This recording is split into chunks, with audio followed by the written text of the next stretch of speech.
Bonjour, bonsoir. Ici, nous sommes en train de savourer le soleil. Vous pouvez voir, le soleil est là. Et c'est une opportunité pour nous de nous relaxer un peu, de sortir du cadre habituel pour vous parler de la RDC. Albert Yuma vient de tomber. La RDC a gagné cette bataille qui était rude pendant 2 ans. Albert Yuma était intouchable parce qu'ils avaient une petite majorité fabriquée à l'Assemblée nationale. Depuis que Jeanine Mabunda est tombé, le malheur ne fait que continuer. Mabunda tombe, Kabila fouille Kinshasa. Kabila est en résidence surveillée. Il ne peut pas aller où il veut. Il ne peut pas rencontrer qui il veut. Kabila est interdit de toute activité politique. Kabila est au bout du rouleau. Tous ses acolytes, ses lieutenants sont en train de les lâcher, chacun à son tour. Le discours a changé. Tout le monde ne veut pas parler de Kabila. Personne ne veut s'illustrer, être kabiliste. Personne ne veut avoir le nom de Kabila attaché à sa personne. Ils sont en train de l'éviter. Tous nous disent au nom de l'intérêt du peuple. Ils ont pris la décision de quitter le FCC. C'était prévisible. C'était prévisible. Ils ont fait la même chose en 1997 avec Mobutu. Ils sont allés l'accompagner au Maroc. Il est mort là-bas, ils sont rentrés aux affaires. La même chose avec Kabila. Nous avons dit à Kabila, fais attention avec tous ces gens, ce sont des flatteurs, ce sont des gens qui veulent seulement les positionnements. Aujourd'hui, tous ont changé. Tous sont avec Kabila Tshisekedi aujourd'hui. On a compris. Mais nous leur disons, si vous venez avec les mêmes mentalités chez Tshisekedi, vous allez finir en prison comme Kamere. Vous allez subir la rigueur de la loi. Albert Yuma, l'homme que les Américains cherchaient à tout prix, l'homme que les Américains ne supportaient pas, parce que le code minier et tous ces gens étaient là-dedans. Ils ont beaucoup pillé le pays. Ils ont vendu les actifs de la Gécamine.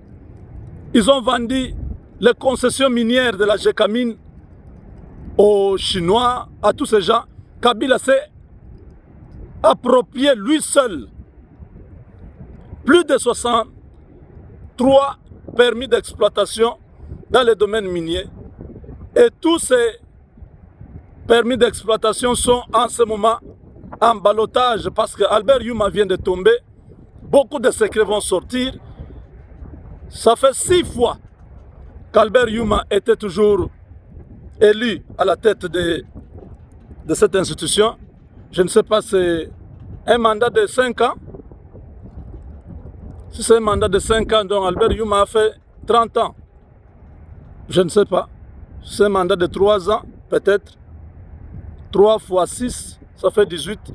Donc, tout le temps où Kabila était au pouvoir, Albert Yuma était président de la FEC.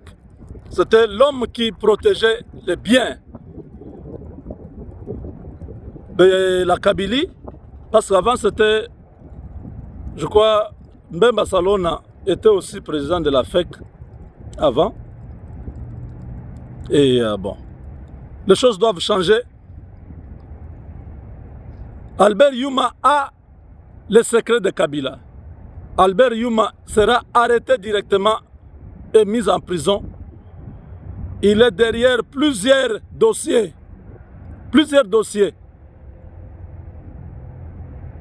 sensibles. Il y a eu de l'uranium qui était perdu. Albert Yuma doit savoir quelque chose. Les Américains ne vont pas le laisser comme ça. Depuis qu'Albert Yuma est tombé, silence radio du côté du PPRD. On n'a pas vu Ramazan Shadari menacer encore la République pour mettre le chaos. Lui qui parlait avec arrogance qui disait que le pays va être mis en feu si Albert Yuma tombe. Nous attendons qu'il mette en feu ce pays-là. Donc la situation, maintenant que la RDC réintègre AGOA, les choses vont beaucoup changer et Dieudonné Kassembo Nyembo est élu président du conseil d'administration de la FEC. Maintenant, nous allons voir clair. Les Américains arrivent avec beaucoup d'entreprises. 60 milliards de dollars disponibles, chers amis, ils ont jeté. Congo, ils ont mata. Félix Tshisekedi, dans un mois, il sera président de l'Union africaine. Tous les honneurs sont au Congo, la capitale africaine, pour une année. Beaucoup d'investissements, beaucoup d'opportunités d'affaires. Soyez prêts, soyez prêts. Ne soyez pas distraits. Laissez les gens qui sont contre la République s'occuper de leurs affaires. Mais vous, qui aimez le Congo, priez pour que les choses puissent bien se passer. Il y a beaucoup d'opportunités pour nous maintenant. Albert Yuma vient de tomber. 14 personnes, 14 voix sur les 130 que compose la FEC ont porté Dieudonné Kassembo à la tête de cette grande institution qui s'occupe des hommes d'affaires congolais. Vous allez dire, mais 14 sur 130, oui, c'est toujours comme ça, les hommes d'affaires ne sont pas toujours là. Il y en a qui sont en Chine, il y en a qui sont dans les voyages d'affaires, donc ils ne sont pas obligés d'être là. Même les élections qui ont été annulées d'Albert Yuma, c'était 25 personnes qui avaient élu, qui étaient là, qui avaient voté. Donc ça n'a jamais été tous les 130. Non, ils ne sont pas toujours là.